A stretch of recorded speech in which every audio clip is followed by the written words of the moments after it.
Today I'm going to be ranking every active UFC champion in every division. I'm including the women's divisions in this as well.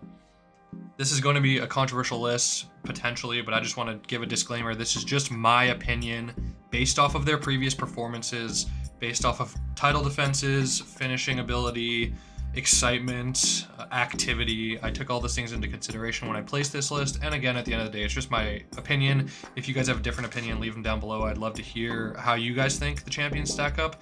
But without further ado, let's get this list started.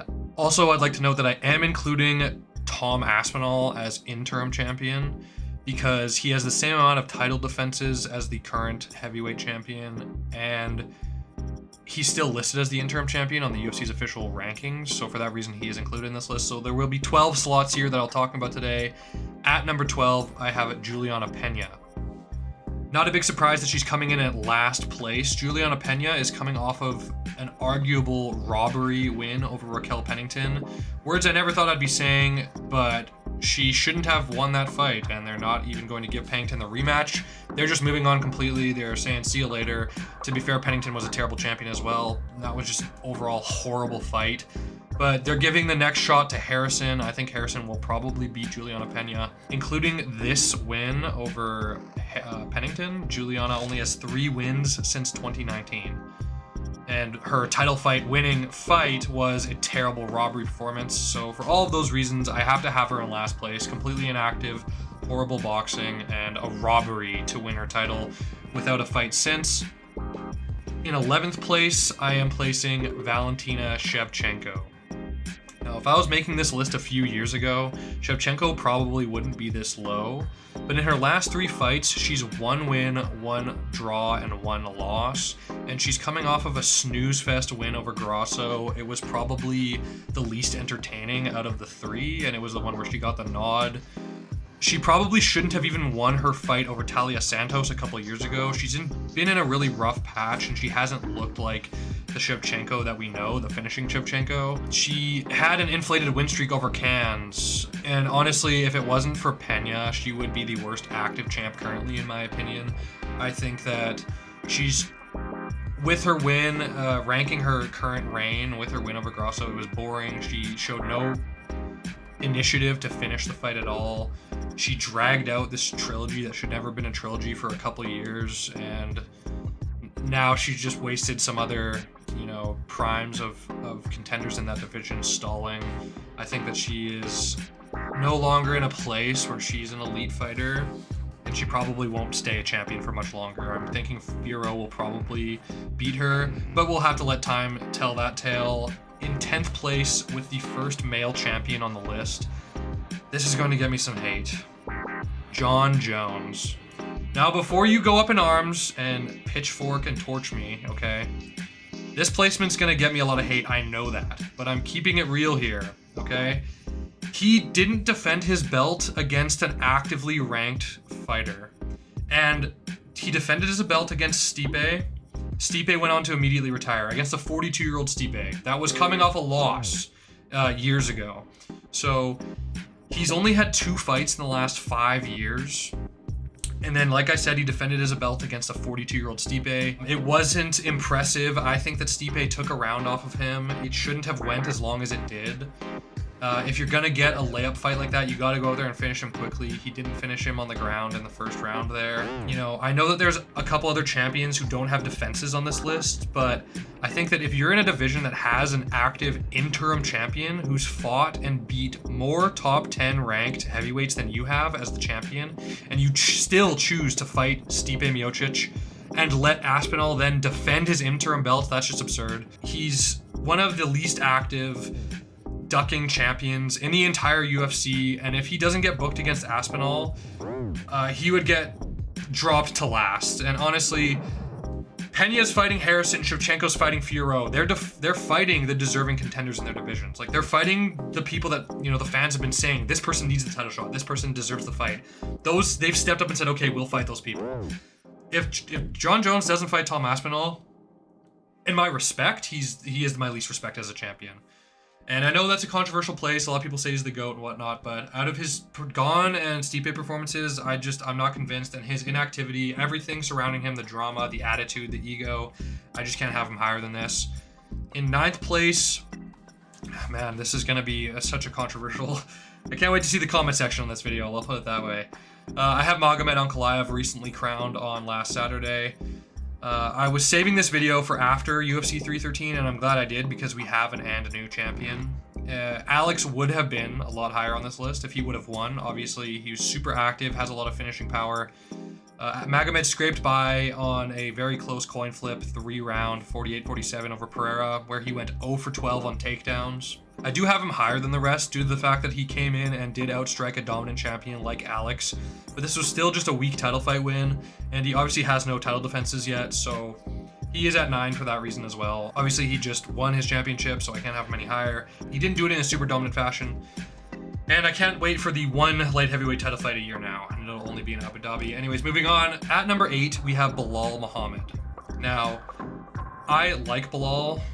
That might be surprising, but I am a Belal fan, I would say. I have been watching him ever since the Leon eye poke. I've been a fan of his because first of all, I just felt bad for the guy, but then I've followed his win streak since, and I thought it was good. You know, his Sean Brady TKO, his Vicente get back, his Gilbert win, all dominant wins, and he looked super dominant against Leon Edwards. You know, he was ragdolling him, he was outstriking him, he was wrestling him. I have him at 8 because he has 0 title defenses. You know, he only has his title winning fight, even though it was dominant. I just can't put him higher on this list because there is some other guys, you know, who've defended a bit more, and for that reason, he's just not as high. But I think if he gets the win over JDM, he can become a more dominant champion. But for the sake of this ranking, I have him here at number 8. And for number 7, I have Zhang Weili. She is the highest placed female champion. I think that she is without a doubt the best female champion in the UFC. And the fact that the UFC officially has Shevchenko over her in the pound for pound rankings doesn't quite make sense to me. Weili is on a 5-fight win streak, and her only losses in the entire UFC organization are to Rose. She's made easy work of everyone else that she's fought, and in this title range, she's absolutely dominated. I don't have her higher on the list than 7 just due to the fact of the competition levels that she's faced, but as a women's division champion, she's clearly the best and most dominant. I hope that they give her the double champion fight against Shevchenko. I think that would be exciting, or whoever wins that Shevchenko-Fiorot fight. But yeah, I think the champions ahead of her are just a bit more dominant within their divisions, considering the depth, but Weili definitely super solid. At number 6, I have Tom Aspinall. Now, you may say, why do you have an interim champion above other real champions? But Tom Aspinall is a defending interim champion, okay? So I think it adds a bit more depth to it. You know, he has fought multiple top 10, top 5 heavyweight guys, all first round finishes. He has 4 more top heavy ranked wins than the current champion of the division, and I think that if he actually gets the Jones fight, he would probably beat him. But the only reason he isn't higher than 6 is just because he is not the undisputed champion. Moving on to number 5, I do have Dricus Du Plessis. Now, I have him at 5th. He has 2 title defenses. His Strickland title defense at UFC 312 was good. I'm not putting his Adesanya win super highly just because I think it was an undeserving title fight on Adesanya's end. You know, Dricus did go out and get a finish. You can't hate on a guy for fighting who they put in front of him, but I just think that, you know, technically wise as well, Dricus is quite sloppy. He's very uncoordinated. I can't have him higher in a top 5 than at 5th place, I think.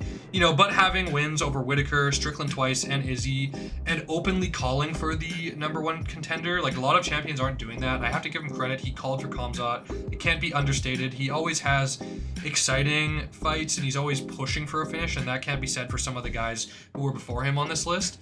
So for that reason, I have him at number 5. At number 4, I have Merab Dvalishvili. I have Merab at 4. His resume is quite remarkable. Win streak of Jose Aldo, Peter Yan, Henry Cejudo, Sean O'Malley, and Umar Nurmagomedov. This is an incredible resume, but he does have a pretty big lack of finishing power in his game, and I think for me that's what keeps him out of the top 3 here. He does have some incredible cardio, arguably the best in the UFC, and he is very active, and he goes to decision, and they're still exciting, but I think, you know, some people call him a decision merchant. He doesn't have that finishing power. Those are the things that these guys in the top 3 do have. So for that reason, I have Merab at number 4. At number 3, I have Ilia Topuria. Now, I know that by 314, he will have vacated his belt, but at the time that I'm filming this video, right after 313, he is still listed as the division's champion, and because they don't have anything scheduled for Topuria, they haven't let us know what they're doing with him yet at lightweight. For the sake of that, I'll keep him in this video, because he was an insane champion. I mean, he does only have 1 title defense, but he went out there and did something no man has ever done before, and he knocked out Max Holloway.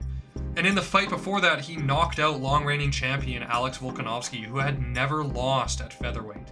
I do think that vacating his belt was a bit premature, but you know, with a resume that consists of Bryce Mitchell, Josh Emmett, Volkanovski, and Holloway, in the fashion that he won those fights, it is safe to say that he is one of the best and most exciting champions. I just think that it keeps him out of the top 3 for the fact that he did vacate. Going into number 2, I have Islam Makhachev. Islam Makhachev is an incredible champion, holding the record for the most lightweight title defenses in UFC history. He's without a doubt one of the best to ever do it. The only thing keeping him out of the number 1 slot, I think, is the asterisk beside a couple of his title fights. He had an incredibly close decision with Volkanovski in his first title defense, and Volkanovski is a featherweight.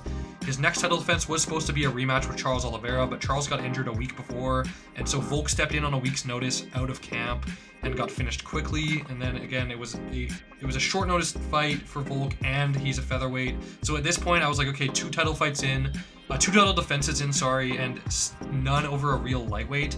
Islam, after finishing Volk, then sat out for a few months and refused to fight at UFC 300. He claimed he was injured.